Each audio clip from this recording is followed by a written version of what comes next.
it's a really rewarding experience, and it's really interesting to see how mixed up your emotions are with shopping or with buying new things and acquiring new things. It's a very interesting relationship to untangle, and a low buy month can be the beginning of doing that. Hello, welcome back to my channel. Today we're talking about how to do a low buy month for beginners. I did a low buy last month in February, and I also did one in October. So I'm going to share what helped me, what lessons I have learned, so that if you are about to embark on a low buy month of your own, you can learn from my mistakes. And hopefully this will give you some encouragement to keep going and to not just give up if you make a mistake or buy something that you didn't mean to, or go outside of your budget or whatever. We don't need to throw away any progress just because we make one mistake. The first tip is to track everything. I already use and have used this since May last year. It's an intentional spending tracker from Nischa, who is a YouTuber with over 1 million subscribers. I will leave a link because it was a free link that she just left under one of her videos for this tracker that you use in Google Sheets.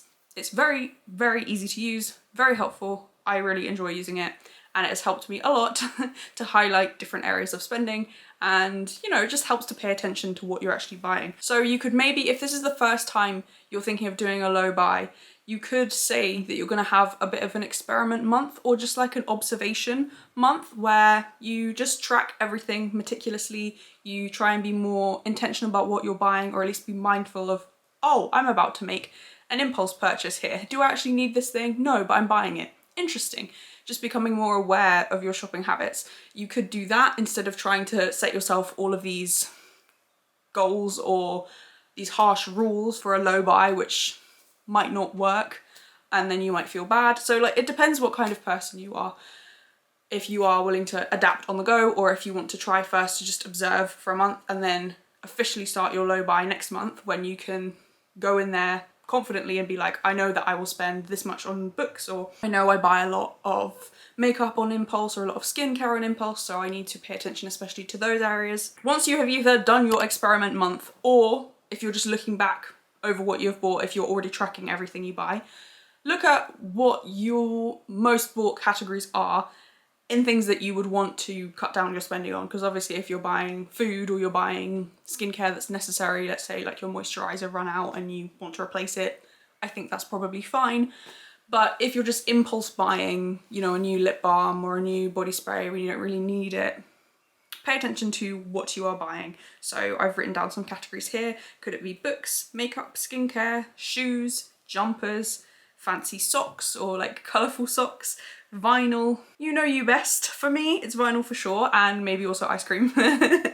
So instead of budgeting a price, you could try to limit by category. So you might say, I'm only going to buy 2 books this month. And then when you go to buy a book, you're going to think, hang on, I'm only buying 2 books this month. Is this one of the ones I want to buy? Or shall I just make a note of this and come back to it and review at the end of the month and buy 2 books? Or you might get to the end of the month and then be like, oh, I don't need to buy any books actually, because I put them on my wish list, but the time has passed. You know, maybe you were going to impulsively buy something, but now you've thought about it a bit more and you're thinking, I don't really need that, or I can get that from the library, like I don't need to buy it to own it. I think budgeting in terms of an amount of an item is better than a price, because I find if I go over the price by like £1, I can then think, oh, never mind, I've spent over my budget, which is not sensible. We're going to talk about that later. But for me, maybe if I overspend on vinyl, it can be helpful to say, I'm only going to buy 1 new record a month, and then it doesn't matter if that record costs £50 or £10. I literally bought one the other month that was £7. It doesn't matter how much it costs, it just matters the amount of the thing itself. Aside from setting an amount for the number of books you're going to buy, or whatever the category is that you buy the most, I think another helpful thing to keep you on track is to have some kind of savings goal. So then, because you're not spending your money, it's not just sitting in your current account and you think, oh, well, I may as well buy this new book or this new lip balm or this new body spray. And instead, you actually do something with that money. So for me, I've been putting that money into a LISA, and I'm trying to get the maximum amount of contributions before the end of the tax year in April. So that is a very strong motivator for me to save money instead of spending it. So having some kind of strong savings goal And especially if it's tied to some kind of deadline. I don't know if I have ADHD or what, but sometimes I find it a lot, it's so much easier when there's an actual deadline coming up. I mentioned earlier briefly making a wish list in terms of if you want to buy only 2 books, you make a list of any books that you want to buy, and then at the end you review. Making a wish list has probably been the most helpful thing, because it still allows me to hold on to the idea of buying the thing without actually having to buy the thing. So I see something new and I think, this looks cool, I would like this, I would like to read this, listen to this, this is a cool piece of art, this is cool makeup or whatever. I don't forget about it, it's just putting a bookmark and being like, I will come back to this. And then at the end of the month, or if you want to do a wish list that you review at the end of the week, you look back and you think, do I still want this thing? And a lot of the time I will look back and I'll think, oh my goodness, I'm so glad I didn't buy that, because as much as it's a cool item, I really don't need it, and that would have 100% been an impulse purchase. And if there are still things that you want to buy when you review your wish list, that's fine, you can buy them, but you're giving yourself time so that you're not just making decisions impulsively and ruining any progress you're making with your low buy. It's helping you to stay on track and be intentional. It is so important to make a wish list. It has really helped me. I've done a whole video about it and about the things that I almost bought but I didn't.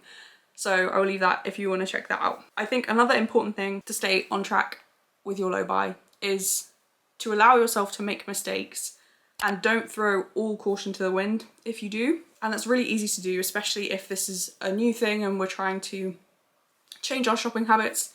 Any return back to the way that we used to spend can prompt us to think, oh, never mind, I'm just gonna buy everything and like forget about this no buy month, I don't care. The thing that kind of helped me reframe this in my head was, if you're hanging the washing out, or you are taking the washing out of the washer and you drop a sock on the floor, you don't then drop everything and be like, oh no, I've might as well give up because I dropped that one thing, right? You just think, oh no, I dropped that, I'll come back to that. And then you address it separately. You don't give up and let everything else fall on the floor and make a huge mess and have more things to deal with. So this is helping me to realise a little mistake does not have to be the catalyst for a massive spending spree in this case, or any other things where you get off track with your routine. It doesn't have to be, oh, never mind, throw all caution to the wind now, I made this mistake. Instead, you can just course correct. Notice that you've made the mistake, analyse why. If you bought something impulsively, what was happening? Had you had a very stressful day? Were you bored? Did you get caught up in something being on sale, or someone selling you something and saying this is limited edition or this is going to sell out quickly? This is part of the reason why I think Vinted and Depop, I have not gone anywhere near them during a low buy, because as the items are one of a kind, typically, it's not like the seller is selling 5 of the same thing. Sometimes you might like the look of something and you get caught up in thinking, oh, I must buy this because it's the only one. So that's something to bear in mind too. But analyse why you bought something and then think, okay, next time a stressful situation presents itself, or next time I'm feeling bored, or next time I notice that there's a sale on at this place where I have in the past bought things, you can think, this is an opportunity for me to practice restraint, or to just notice how my feelings are running away with me and return back to my goal, which is to not spend money for whatever reason, whether it's ethical reasons, or you are just noticing you're spending way too much, or like we talked about, you have some kind of savings goal you want to reach. It's very basic, I guess, to be mindful, but it's also easy not to do, especially if we are trying to escape from our life in some way through our shopping habits or through constant distraction, buying new things. It's very tempting because it works short term to be that distraction. It is not helpful long term, hence the whole idea of doing a low buy. To stay on track, it's helpful to track everything and maybe do a weekly review and look back, and hopefully you can just look back on a Sunday or Monday whenever you're starting this, and you can look back at the past week and think, well done, I stayed on track here, I spent this and this and this, but it was all pre-planned, or it was within my categories of things that I said I would buy. fab. And then doing that weekly review will give you some encouragement for next week, because you already know you've done well, you're on track with your no buy challenge or low buy challenge. You can build confidence from that and take that into the next week. Or equally, if you do your weekly review and you look back and you think, oh no, I spent this, or I bought 2 books when I was only supposed to buy 1 book, you can look back and analyze why, like we talked about, and then take those lessons and apply them to the next week. And it sounds really basic, but for me it has been helpful to break things down like this, because a lot of these things are happening on autopilot when I am feeling distressed or bored or all of these complicated feelings. It's easier to buy something than to deal with all of those emotions sometimes. So having some kind of review, maybe have some accountability, ask your friend or a family member if they also want to do a low buy, and then every so often you can chat about it and be like, hey, how's it going? I made a mistake, or I'm doing well. I hope you're doing well, right? Sometimes that can be helpful if you're the kind of person who needs that accountability and needs someone who you can report to and who you feel like is going to be watching over what you're doing, or is at least going to ask about it. But it's not necessary for everyone. Depends what kind of person you are. Incidentally, if you want to know what kind of person you are, I recommend the book The 4 Tendencies by Gretchen Rubin. I got this out from the library a few years ago and it was a very interesting read. It's just her theory about different personality types, but I found that each of my family members, we all fit into a different category, so that was really interesting. If you do read it, I would like to know which one you are. I am classed as a rebel, so that's me, but please comment below. I do love Gretchen Rubin so much. So I hope some of this has given you some background and some encouragement for your low buy. The most important lesson, I think, is to not be derailed by a mistake and just keep course correcting. Even if you're making a mistake every week, don't just think, oh, I give up now, it doesn't matter, I can't be bothered, like there's no point in me doing this. Always be coming back to your goal, whether that's saving money or whatever else. Come back to that, keep course correcting, and it's a really rewarding experience, and it's really interesting to see how mixed up your emotions are with shopping or with buying new things and acquiring new things. It's a very interesting relationship to untangle, and a low buy month can be the beginning of doing that. So I wish you lots of luck. I will leave my no buy playlist because I've done a few videos about this on my channel. I will also leave, what video did I mention earlier? I mentioned a video. My wish list video. I will leave that because that could also be helpful in demonstrating the value of doing a wish list.